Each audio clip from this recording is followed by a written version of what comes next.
Good evening मेरे प्यारे दोस्तों, भाई बहन। जैसा कि संबोधन से पता चल रहा है कि आज शाम को वीडियो बना रहे हैं। सुबह कुछ दूसरे कामों में बिजी थे और आज भी वही अपना पुराना रास्ता है, पुराना चैप्टर है वॉइस में भी एक नया आ गया है कॉम्प्लेक्स सेंटेंसेस। कॉम्प्लेक्स सेंटेंसेस जो दैट करके लिखा जाता है, सब्जेक्ट हो वर्ब हो, उसके बाद दैट करके फिर आगे क्लॉज होता है। ये इस प्रकार के सेंटेंस अगर आते हैं तो वॉइस परिवर्तन करने में कुछ समस्याएं हो जाती हैं। और दूसरी प्रकार का भी कॉम्प्लेक्स सेंटेंसेस में पास्ट एक्टिव वॉइस में अगर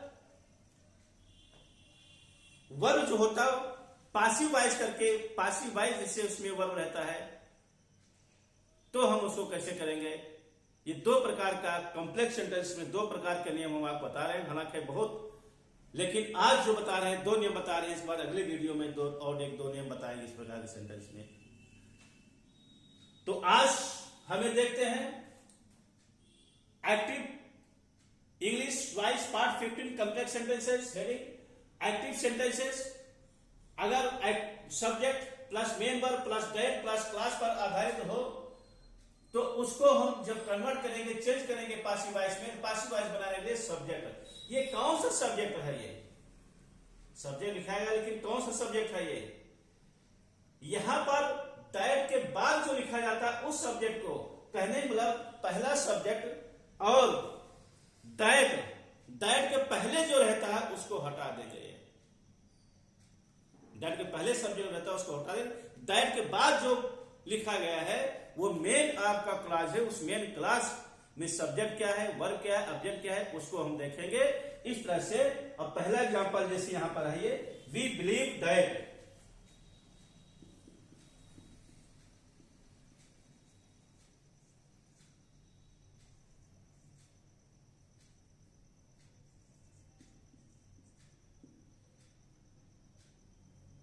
We believe that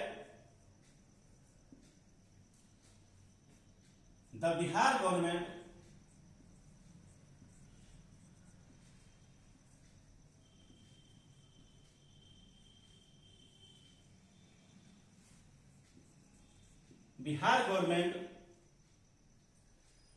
we believe that Bihar government is honest। अब यहां पर राजनीति की बात ज्यादा नहीं होनी चाहिए। Bihar government, UP government, Delhi government, कोई प्रदेश गवर्नमेंट हो सकती है, या इसके स्थान पर कोई व्यक्ति हो सकता है, कोई नाउन प्रोनाउन हो सकता है, उससे लेना देना नहीं है। क्योंकि अभी तो बिहार गवर्नमेंट, पुराने गवर्नमेंट के नई चीज आज आई है। पूर्व मुख्यमंत्री फिर दोबारा उनका केस खुल जाने से फिर जेल में जा रहे हैं। तो ये राजनीति की बात है, कौन ईमानदार है कौन ईमानदार नहीं। लेकिन यहां पर एग्जाम्पल है, एग्जाम्पल में है इसलिए इसको समझा दे रहे हैं। इसलिए यहां पर कुछ भी हो सकता है, नाउन प्रोनाउन, इससे हमें लेना देना नहीं है। अब यहां पर लिखा क्या जाएगा, किस तरह से हम चालू करेंगे। ये जो सब्जेक्ट हमारा है, subject helping verb, main verb, जो हमारा स्ट्रक्चर है, वो वॉइस बनने का जो स्ट्रक्चर है, वो स्ट्रक्चर हमारा उसी प्रकार से है स्ट्रक्चर। लेकिन यहाँ पर हम कहां से प्रारंभ करेंगे? दैट के बाद जो हमारा ये क्लास है उस क्लास से हम प्रारंभ करेंगे। ये जो हमारा सब्जेक्ट है, इस सब्जेक्ट को सबसे पहले लिखेंगे। इस सब्जेक्ट कोई नामो निशान नहीं रहेगा, अर्थात इस सब्जेक्ट बाय करके हम इसको नहीं लिखेंगे। जैसे वहां पर हम जैसे बता चुके, इसके पहले बाई विदाउट, इसके पहले पार्ट 14 में विदाउट एजेंट या विदाउट डोर इसको कहा जाता है, उसको हमने बताया है। अर्थात बाय करके सब्जेक्ट प्रयोग नहीं किया गया। उसी तरह से यहां पर बाय करके सब्जेक्ट प्रयोग नहीं किया जाएगा। तो हम स्टार्ट कहां से करेंगे? यहां से करेंगे जो हमारा है द बिहार गवर्नमेंट।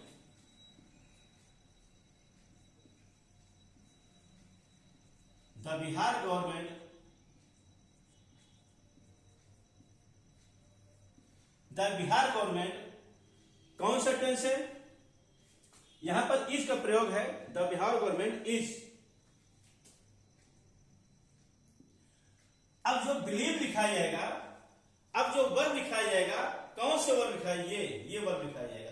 ये the Bihar government is believed,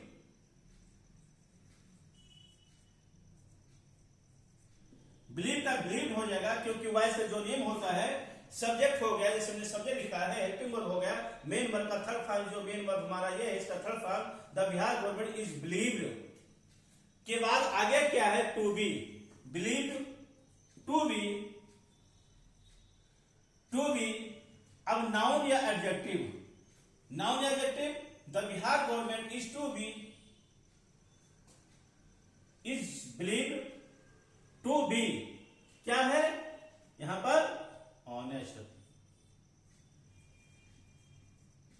ये लास्ट में जो हमारा नाउन या एडजेक्टिव, यहां पर एडजेक्टिव है, इसको एडजेक्टिव कहा गया है, कि लास्ट में एडजेक्टिव हमारा लिखा गया, अर्थात the Bihar government is believed to be honest.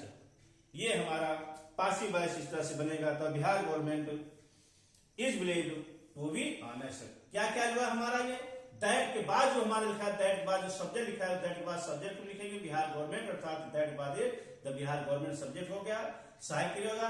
ये जो हमारा वर्ब है, इस वर्ब को यहाँ पर हम लिखेंगे बिलीव, यहाँ पर लिखेंगे इस बिलीव का बिलीव हो जाएगा। इस बाद एक नया हमें टू बी होगा, इस बात ये लास्ट में जो हमारा एडजेक्टिव हो रहा है या नाउन हो रहा है, कहीं नाउन होता है कहीं एडजेक्टिव होता है, लास्ट में उसको लिखा गया है। इसको दूसरी तरह से कैसे करेंगे, जैसे हमने बताया एक नियम के दो इसके प्रारूप है, दो विधि है, दो रूप है इसके, जो और आसान है। क्या आसान है, कुछ नहीं करना है, क्या करना है, अब बाई बी का प्रयोग नहीं करेंगे यहां पर, ये और करके हम इसको कैसे लिखेंगे, इट इज, और आसान है, it is believe, present tense है, बिलीव ये इसलिए यहां पर इसका प्रयोग है, इट इज बिलीव। यहां पर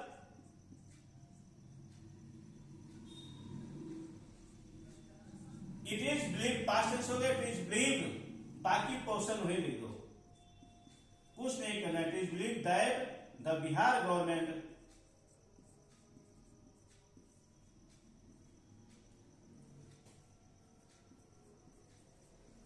that the Bihar government is honest.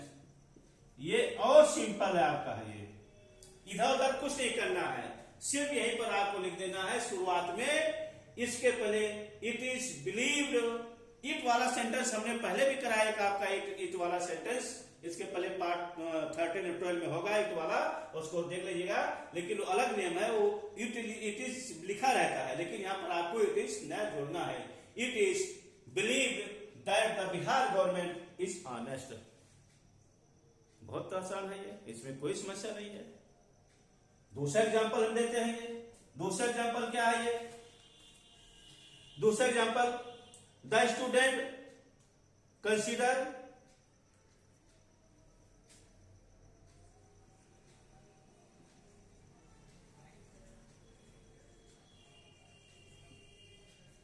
The students consider that the teachers are wise, that the teachers are wise। अब यहां पर कुछ सही सेंटेंस आया, विद्यार्थी मानते हैं, कंसीडर आ गया, विद्यार्थी मानते हैं, विद्यार्थी समझते हैं कि टीचर्स बुद्धिमान हैं।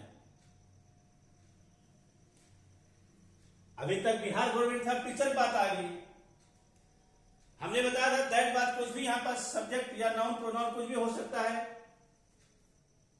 तो अब हम क्या करेंगे, दैट के बाद पहला जो नियम है, पहला नियम यह है, पहला नियम अगर करते हैं तो दैट बाद जो सब्जेक्ट लिखा गया है द टीचर्स, इसको पहले कराइए। दोनों नियम बता दे रहे हैं, जो नियम आपको आसान लगे उस नियम को समझिए, दोनों नियम आसान लगता है दोनों नियम करिए, जो आपको आसान लगता है उस नियम को, द टीचर्स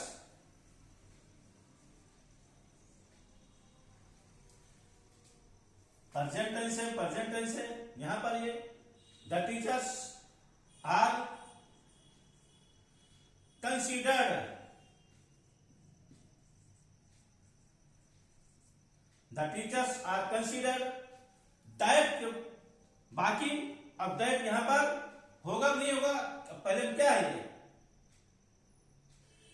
नहीं होगा, होगा नहीं होगा, नहीं होगा, क्यों नहीं होगा, क्योंकि हम इसको यहां सब्जेक्ट ना लिए हैं। अब इसके स्थान पर क्या होगा, हमारा इंस्ट्रक्शन क्या रहा, subject plus helping verb plus main verb plus to be, अर्थात तीसरे स्थान पर हमारा जब मेन वर्ब होगा तीसरे स्थान टू बी हो जाएगा, अर्थात to be. The teachers are consider to be क्या, wise, adjective. The teachers are consider to be wise, अध्यापक कंसीडर किए जाते हैं, माने जाते हैं, क्या माने जाते हैं, टू बी वाइस, बुद्धिमान, बुद्धिमान, अर्थात teachers are consider to be wise. दूसरा नियम अगर हमें करना है और करके, इट इज कंसीडर्ड, बाकी चीज वही कर दो, दैट द टीचर्स, बहुत सिंपल नियम, आर वाइस, बहुत सिंपल नियम, बस।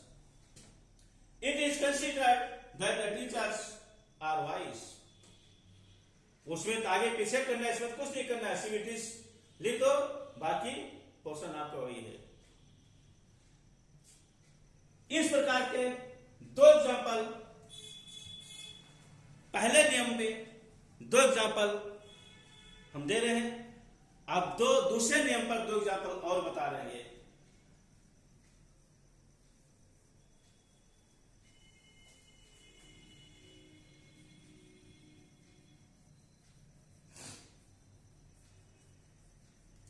दूसरा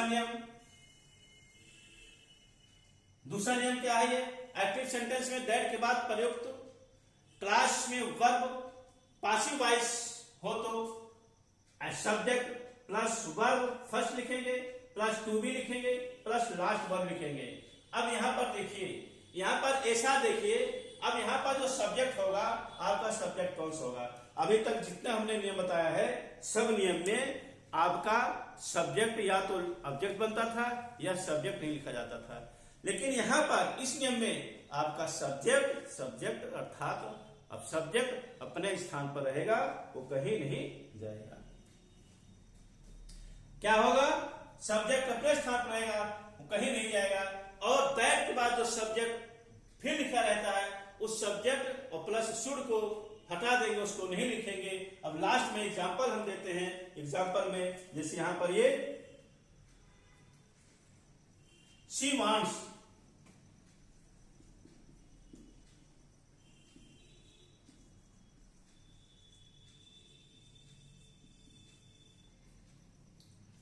she wants that she should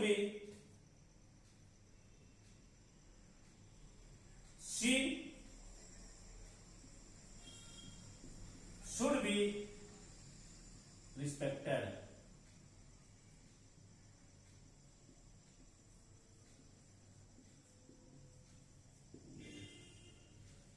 She wants that she should be respected. ये जो आपका should be आ गया है, should be के साथ में यहां पर आपका वर्ब का थर्ड फॉर्म हो गया है। ये क्या है, ये जो क्लास है ये आपका पासिव वॉइस में आपका हो रहा है। ये शुड बी और वर्ब का थर्ड फॉर्म हो जा रहा है, इसलिए इसको पासिव वॉइस में ये हमारा क्या हो रहा है, ये पासिव वॉइस में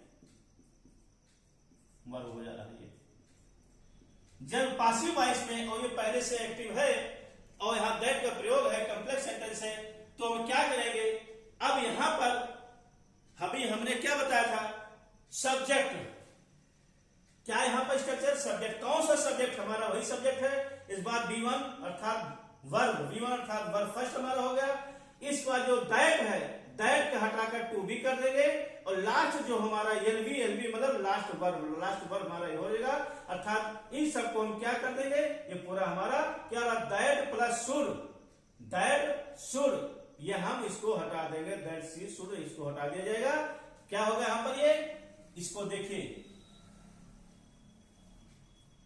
क्या होगा यहाँ पर सी का सी लिखा जाएगा। अभी हमने क्या बताया था, सब्जेक्ट को सब्जेक्ट के स्थान पर ही लिखेंगे, उसको कहीं इधर नहीं ले जाएंगे। सी वांट्स, वर्ब भी अपने स्थान पर वही रहेगा, जो टेंस है वही टेंस रहेगा। सी वांट्स पूरा हटा देंगे, दैट हटेगा।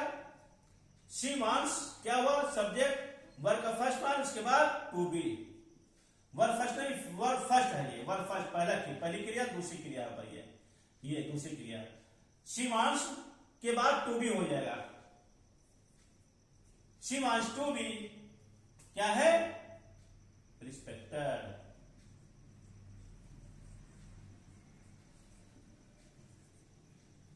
She wants to be respected. बस सब्जेक्ट हो गया, वर्ब हो गया, पहला वर्ब हो गया, इस बार टू बी हो गया, रिस्पेक्टेड हो गया। अब यहां कुछ जोड़ेंगे नहीं, दैट बात जो हमारा ये है, दैट सब्जेक्ट टू, और ये शुड को हटा देंगे, अर्थात दैट बार हमारा क्या है, दैट सब्जेक्ट टू, ये जो सब्जेक्ट टू है ये, और शुड इसको हटा दिया जाएगा। ये भी हमारा है ही है, उसके पहले टू हो जाएगा, और ये वर्ब हमारा यहाँ पर लास्ट वर्ब, अर्थात रियल भी लास्ट वर्ब लिखा जाएगा। ये दूसरा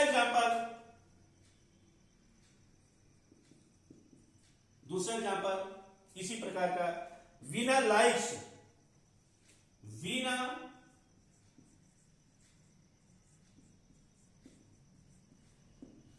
Veena likes not to be insulted. Not to be insulted negative हो जाए, निगेटिव वैल्यू दे दिया है, तो वीना का वीना ही होगा। ये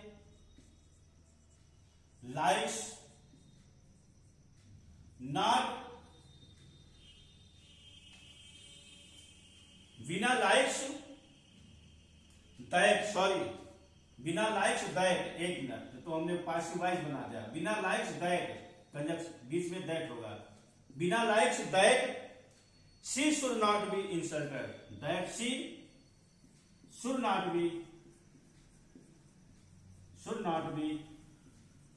इंसल्टेड। ये अब सही हुआ, ये तो हमने वॉइस कोई नहीं दिया था। ये Veena likes that she should not be insulted, negative हो जा रहा है यहां पर ये, तो वीना लाइक्स, हाँ दोनों सेम होता है इसलिए कंफ्यूजन हो गया, सब्जेक्ट वर्ब।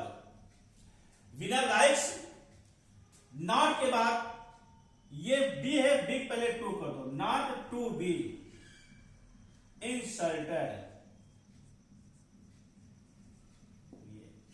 क्या हुआ, वीना लाइक्स सब्जेक्ट वर्ब हमारा वही हो गया, ये पूरा पोर्शन हट गया हमारा यहां से लेकर यहां तक, ये